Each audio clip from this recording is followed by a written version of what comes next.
Menteri Perdagangan Republik Indonesia, Zulkifli Hasan, membuka kembali keran ekspor pasir laut yang sebelumnya dilarang pemerintah Megawati Soekarnoputri 20 tahun lalu.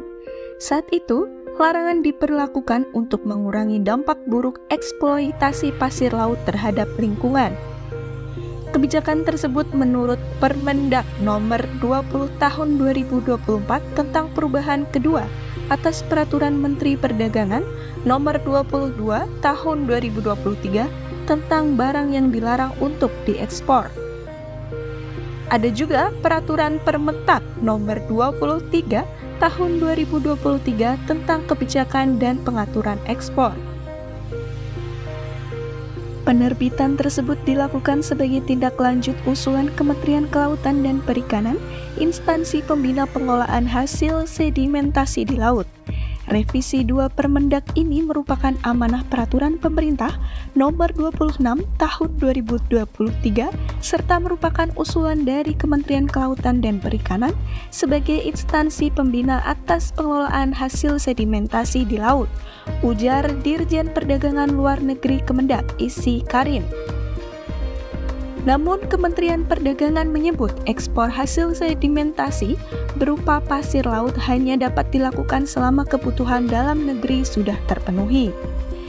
Ekspor hasil sedimentasi di laut berupa pasir laut dapat ditetapkan sepanjang kebutuhan dalam negeri terpenuhi dan sesuai dengan ketentuan peraturan perundang-undangan. Lanjut isi. Ia meyakini tujuan pengaturan ekspor pasir laut sejalan dengan PP nomor 26 tahun 2023, yakni menanggulangi sedimentasi yang dapat menurunkan daya dukung serta daya tampung ekosistem pesisir dan laut, serta kesehatan laut. Izin ekspor pasir laut hasil kerukan itu secara khusus diatur dalam Pasal 9 nomor 26 tahun 2023. Dalam belit itu, hasil pengerukan pasir laut dari sedimentasi bisa dijual ke luar negeri asalkan kebutuhan dalam negeri sudah tercukupi. Pelarangan ekspor pasir laut dilakukan pemerintah Indonesia pada tahun 2002 atau di era Presiden Megawati Soekarnoputri.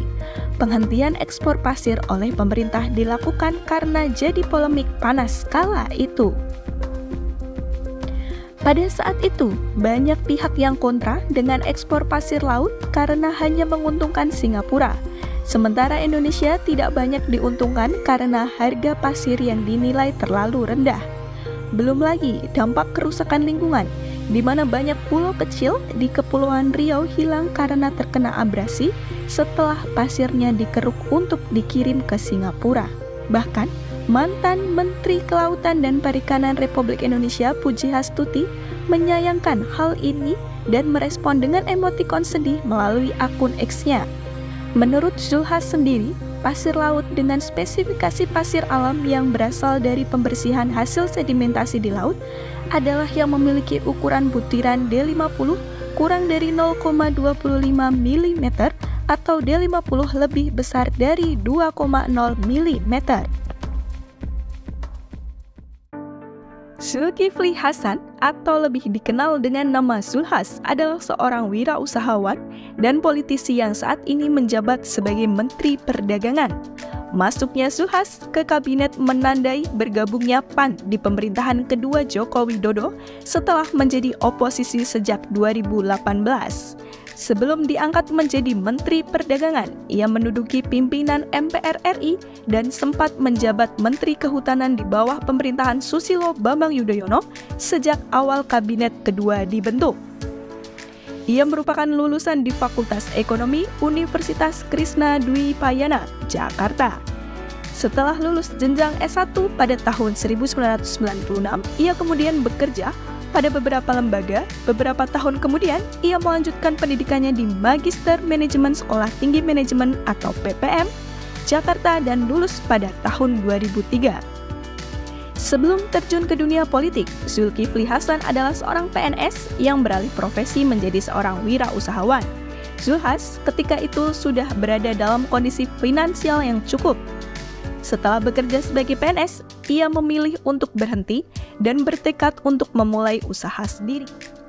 Bukan hanya di bidang wirausaha, ia juga mulai terjun ke politik. Ia mengawali karir di dunia politik sebagai Ketua Lembaga Buruh Tani dan Nelayan PWM DKI pada tahun 2000 hingga 2005. Sebelum akhirnya menduduki posisi tersebut, ia pernah menjadi Ketua Pengurus Wilayah Lembaga Buruh Tani dan Nelayan Provinsi Lampung, Wakil Ketua Paguyuban Masyarakat Lampung SAI, serta Deklarator Ikatan Pemuda Lampung di Jakarta. Keseriusannya dalam politik terus terlihat dengan keberhasilannya menduduki berbagai jabatan strategis di PAN, hingga ia terpilih sebagai Ketua Umum PAN pada 2015, mengalahkan Hatta Rajasa. Di bawah kepemimpinannya, PAN terus memperkuat posisinya di kancah politik nasional, meskipun menghadapi tantangan politik yang kompleks.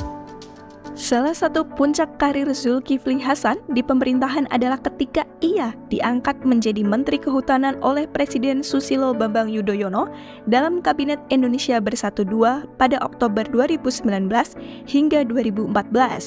Sebagai Menteri Kehutanan, Zulhas memegang tanggung jawab besar dalam mengelola sumber daya alam Indonesia yang melimpah, terutama hutan yang menjadi salah satu aset penting negara. Selama masa jabatannya, Zulhas berusaha menyeimbangkan antara kepentingan ekonomi dan lingkungan.